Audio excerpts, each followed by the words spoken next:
He goes on to say, in classical Greek and Hellenistic literature, the doctrine of the great year was already connected with the myths of the deluge and ekperosis.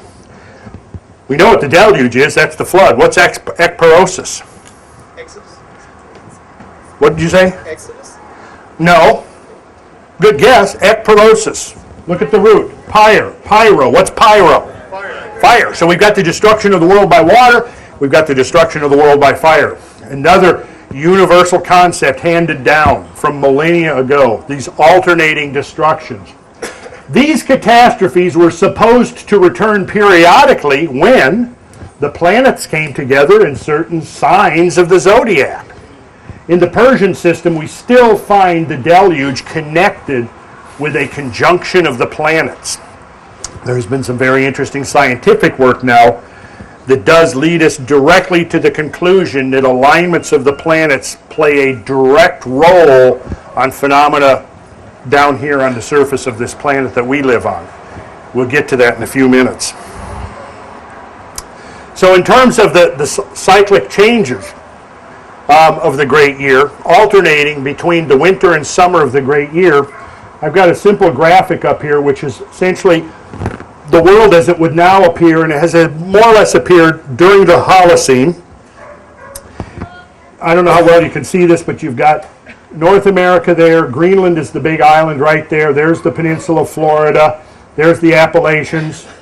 If you look really close, you'll see the land trust right there. But you have to look really close, but it's there. Okay, so that's basically what the planet has looked like for the last 7 to 8 to 9,000 years, right?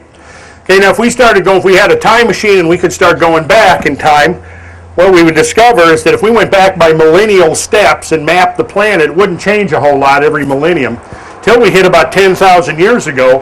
And then over a couple of millennium, it's going to change quite drastically, and we're going to find ourselves in the winter of the great year, and this is what it looked like.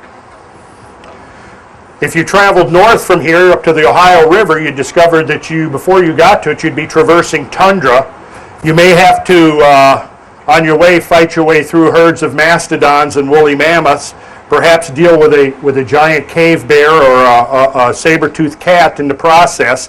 But if you were able to survive getting from here to the Ohio River, you'd be standing at the edge of a great ice sheet that was bigger than the ice cap that now covers Antarctica.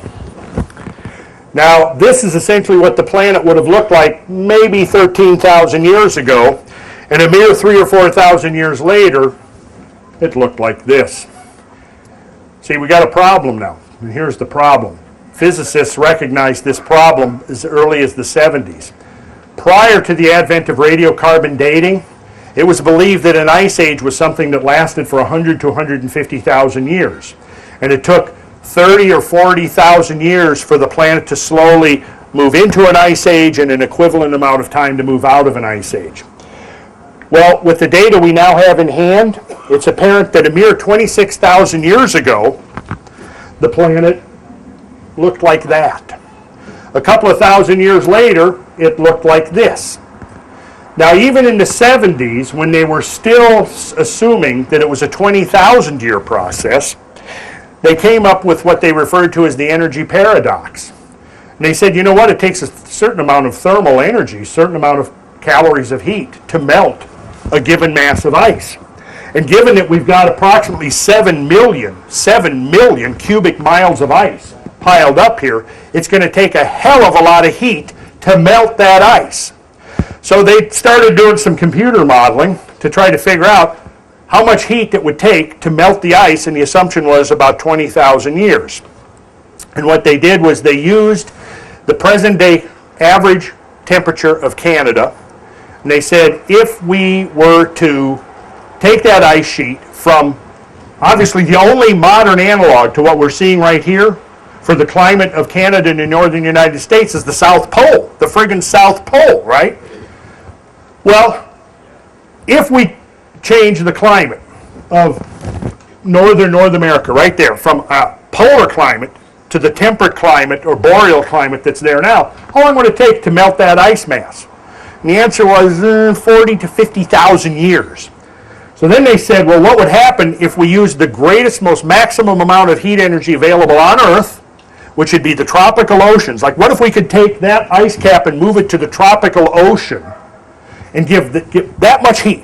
How long would it take to melt that ice mass? The answer, about 25,000 years. So now you can see the paradox, which they called the energy paradox. Where the hell did the energy come from to melt that much ice in maybe 3 to 4 millennia max? They struggled with it for 3 years. There was a number of papers published on it between 1972, 73, and up to 75. The final paper said in 1975 was, there's an error in the data somewhere, so we're going to put it on the shelf, and we'll get back to it later. Well, guess what? It's still on the shelf. And the problem was that in the 1970s, they were allowing 20,000 years. With the extraction of the Greenland ice cores, which I'm going to show you in a minute, it became apparent that the transition from full glacial to interglacial mode occurred in 3,000 or 4,000 years. And even over that 3,000 or 4,000 years time span, it was not a uniform transition. In fact, there were 2 concentrated episodes of extreme and intense change within that transition window from antediluvian to post-diluvian world, or from Pleistocene to Holocene.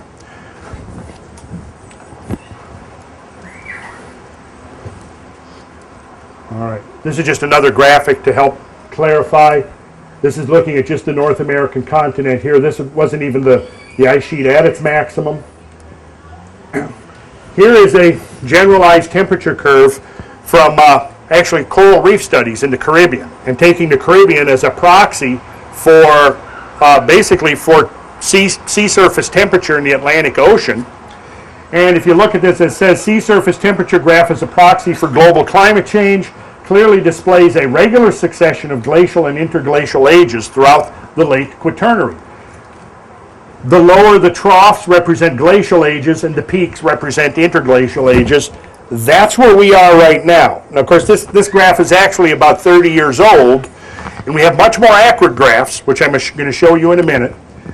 But you can see from this that it's a regular seesaw of transitions from the summer to back to the winter of the great year.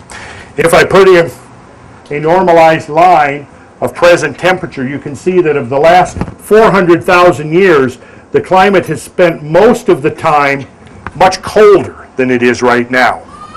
And there are these short intervals of warmth that are quickly ended by this seesawing drop into an ice age. Now, if you were to look at this graph and you didn't have any other knowledge or anything, and you looked at this and you were asked to make a prediction, what would you assume is coming somewhere in the future based on this graph? Unless something has totally altered the parameters of this graph, what would you assume we're headed for? Obviously an ice age, right? Unless something else has changed the system. So basically we've got 400,000 years. These numbers are stage numbers, which are interesting because, as it turns out, those stage numbers conform remarkably well to the ancient models. Now let's take a look here to help give you a further idea of the kind of changes we're talking about. Here's the cosmic breadth as it encompasses the whole planet. This is probably the most accurate digital relief map of the planet as a whole that's available from unclassified sources. And if you look at this, you'll see that there are shelves around each of the coastlines,